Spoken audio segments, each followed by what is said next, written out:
Good morning and welcome to a very special version of Pugwatch from the PTR. PTR, if you don't know, is currently running patch 4.0.1, which is the Cataclysm spell changes, but not the land changes at the moment. So all your spells, abilities, updates are all been done. The land hasn't changed, and some of the new guild mechanics that haven't been brought in. Now on the PTR at the moment, I've got all 4 of my major characters pulled over, and to be quite fair with Warlock, it's been the most fun. It's back to what it was before Wrath hit. It's TBC Warlock, and you'll see why as we go along. Now the main reason of this video, rather than to review the group because everyone's still learning the mechanics, is to review the mechanics as a whole on the PTR. There have been a lot of changes and they really need to be covered ready for when this goes live. People need to know what to expect. And the first one is tanking. Now we've got a Death Knight tank here which don't seem to have suffered as much as the other tanks. Paladins at the moment don't have much in the way of rotation. Now again, this is still PTR, so whether that's going to be improved or changed I don't know. Warriors, I haven't worked with a warrior on PTR, so I don't know yet. And I haven't worked with a Druid tank either. But a lot of people are complaining about threat issues and things like that. Now there are no threat issues as such. The threat works as it's intended. Omen will calculate correctly. It just appears to be that a lot of classes can put out a lot more damage. Now again, as Ghostcrawler has stated, number tweaks haven't been done yet, and if you're watching anyone's videos such as Total Biscuits and things like that, beta is beta, PTR is PTR, it will change.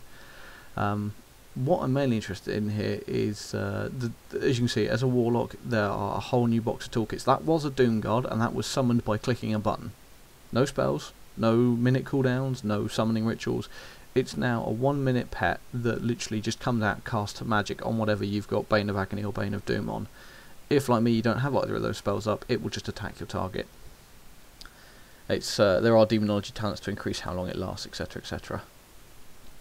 Now as you can see here, the tank lost control of the group, and the reason for that is that they cannot generate as much AoE threat as they could before. I'd imagine with practice, once the new system's settled in, everyone will be doing the same as they were previously in Wrath instances. After all, they can still be face rolled. But until the tanks get used to the new changes, and I mean, it may be that AoE just isn't as strong as it used to be, I can't really tell. I must admit, on my Paladin I was really struggling without being able to use Consecrate every 8 seconds. But we'll soon find out. But I must admit, DPS output has been pushed through the roof. I do about 2k on live. On PTR I'm closer to 3, and I'm in crap gear on this character. And yes, that is Hellfire being channeled while I run around like a nutter. I couldn't figure out how to cancel it, I think, at this point. It's you got to cast another spell because I haven't mapped Escape to spell cancel. Now one of the other things you can do is move your demons around using the move to command. As you'll see here and a bit later, I use it just to move the demon out of the way. Now that big red flashy effect seems to be a Death Knight spell. Obviously Blood is the new tanking tree, but we're not entirely sure what it was. The Death Knight himself wouldn't answer when I asked him later. And in fact, that's one thing that is bugging me about PTR. Despite the fact it's meant to be used for testing, you do get a lot of people who just won't answer any questions or just won't communicate at all, which makes instance runs a pain in the arse. Now we've been chucked together with the US servers here, so everyone on PTRs are all testing together. So I've got Naralex EU and then the 2 US servers that I can't remember the names of. Now this fight here, if you don't kill the trash pack outside. As you know, there's 2 trash packs before you come into this room. If you don't kill both of them, the one to the left and the one to the right, they will pull when she aggroes. We've no idea why, but it's happened so far with every pull I've done it. That pull we died because the tank couldn't just get in and pick them up quickly, and they did kill the healer first by the looks of it. Now I've left this running just to cover a bit more on the Warlock talents. What's been changed, with Warlocks especially, is pretty much the whole demonology tree now gives you a 15% damage bonus to fire and shadow. So whereas Affliction is purely shadow and Destruction is purely fire, Demonology goes, okay, you want both of them, so you throw them both together. Now the Felguard, I haven't actually checked my Felguard spellbook, but he had 2 extra moves that I hadn't put on the action bar at this point. One is Fellstorm, which his name is not yet sort of fully chosen. It's pretty much Bladestorm for Felguard. He just spins around on the spot like a nutter. And the other one is a Weapon Throw, which is, he throws his weapon, throws his axe at someone, and it stuns them.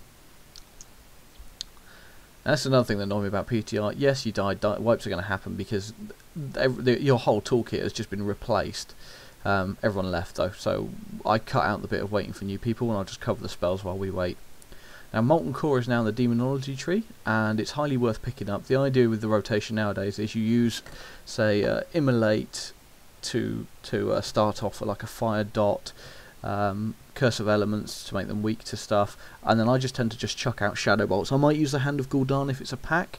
The Hand of Gul'dan is a damage move to start with, but it also increases the critical strike chance of my demon against those targets inside the little shadowy circle you'll see on the floor. There are no soul shards anymore. As you can see on my action bars, there are 3 soul shards underneath my health. Those are used by using the Soul Burn button, which is next to Life Tap. It's a picture of a little orange man. I'm not sure whether I use it much during this fight here. I was still kind of learning the basic rotations of my spells. So it's pretty much Immolate, Shadow Bolt, Shadow Bolt, Shadow Bolt, Molten Core, Procs, Incinerate, Incinerate, Incinerate, or just in Molten Core, Incinerate, Soulfire.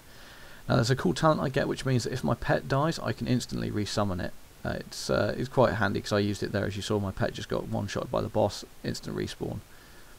I've also popped the Doom Guard. As I said earlier, that is literally just a bang straight up. You can do the same with the Infernal. No regents, no requirements, you just pop it.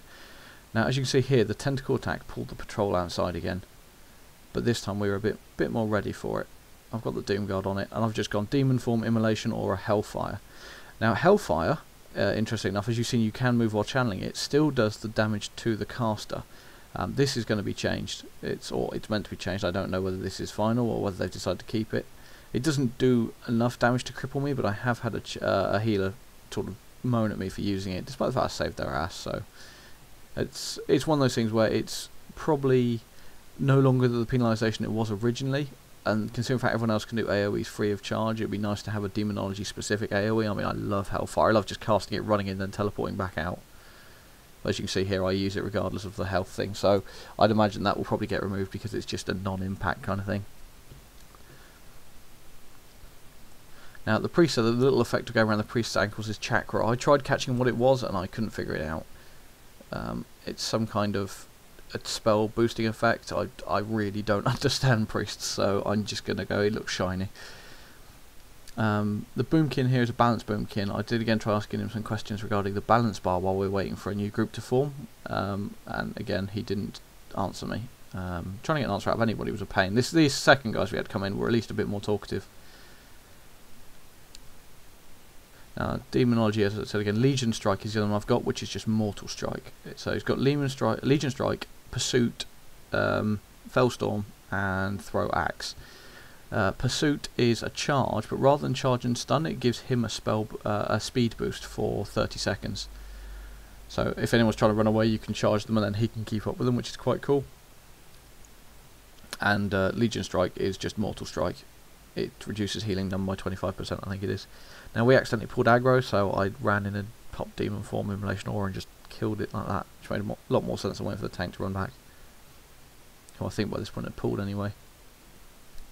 Now Demon Form does give you a spell power increase. I must admit on live I can't remember whether it is a spell power increase or not, but it's a nice sort of, you feel like popping it and just standing back, but you've also seen I've got Demonic Leap if I need to get in close for any reason. Let's see. Impending Doom is a new talent as well. That reduces the cooldown of Bane of Doom, so that's what is currently Curse of Doom, by damage effect by 5 seconds, and it grants your Shadow Bolt, Hand of Gul'dan, and Incinerate spells a 5% chance to reduce the cooldown of your demon form by 6 seconds, and they can just repeatedly proc off. I've dropped. If you keep spamming Shadow Bolt and Incinerate, eventually you can bring the cooldown of demon form to 0, which is quite cool, and is also again very handy if you're coming up to a boss fight and you're just killing trash with Shadow Bolt. You might find that by the point you've got to the boss, it's cooled off again, even if you've used it at the last boss, and you kind of use it in bosses with quick succession, such as Skadi the Ruthless and Utgard Pinnacle. Here you've got the boss before him that I used it on, and then by the time I reached Skadi it was available again, which is pretty damn cool. I think the general cooldown on it is 3 minutes, so it's not too bad, but just the ability to lower that just by spamming fire and shadow spells is awesome.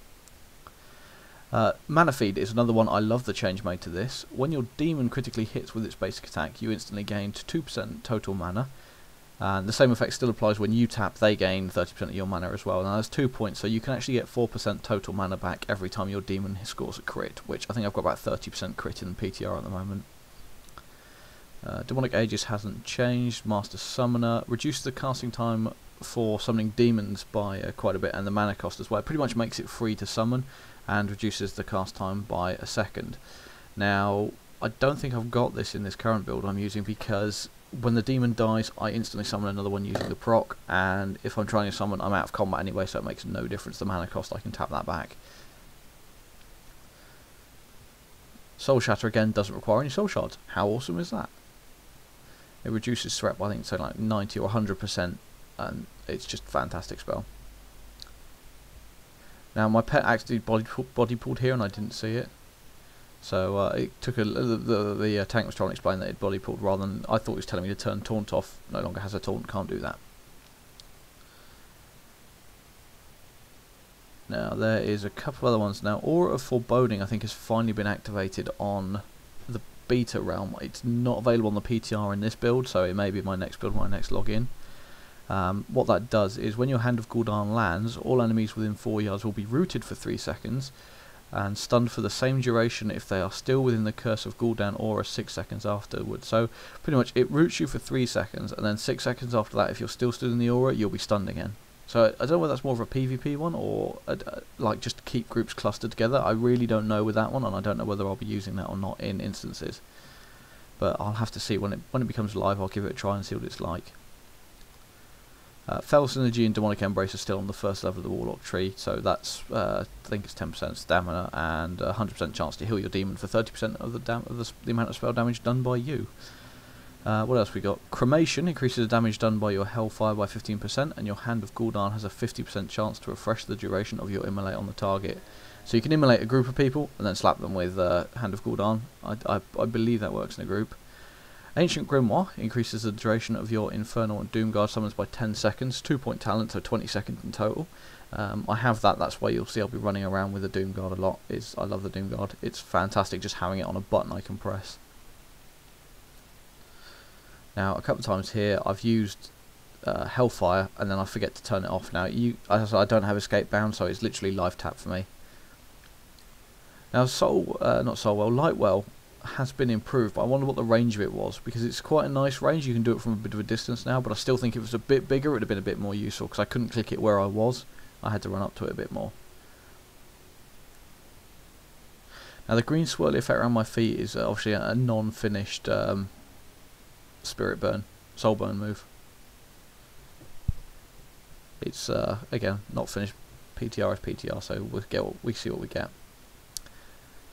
Now in fact, going along the lines of Soul Burn is that you also get a bonus for, it makes my, gotta remember this now, Soulfire instant cast.